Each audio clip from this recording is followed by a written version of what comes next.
বিয়ে করবে আর স্বামী নাই আর আমার বউ নাই। পিরোজপুরের মাঠবাড়িয়ায় বিয়ের দাবিতে ৩৫ বছরের নারীর বাড়িতে ৭৫ বছর বয়সী আবুল কাশেম মুন্সি বসেছেন অনশনে। এই মহিলার কি নাম দেখে মাইনের সম্বন্ধ ও আমার অনেক বৈমাস্তরিক কথাবার্তা।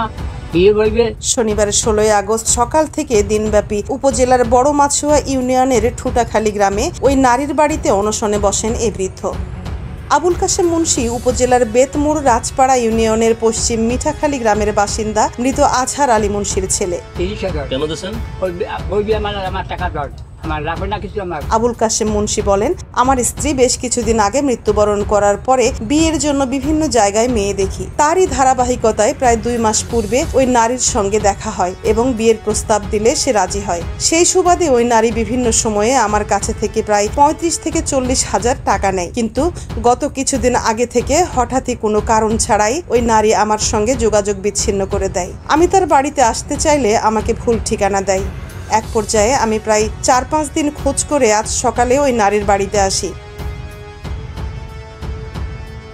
তিনি আরও বলেন, আমার সঙ্গে ওই নারী যে প্রতারণা করেছে আমি তার উপযুক্ত বিচার চাই।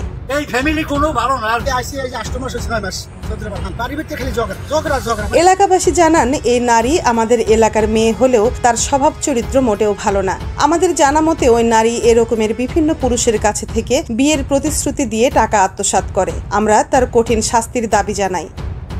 বিষয়টি টের পেয়ে সকালে ওই নারী আত্মগোপন করেন। পরে তার মোবাইলে ফোন দিলে বিষয়টি অস্বীকার করেন তিনি। মারিয়া নূর, নিউজ ডেস্ক, সময়ের কলম।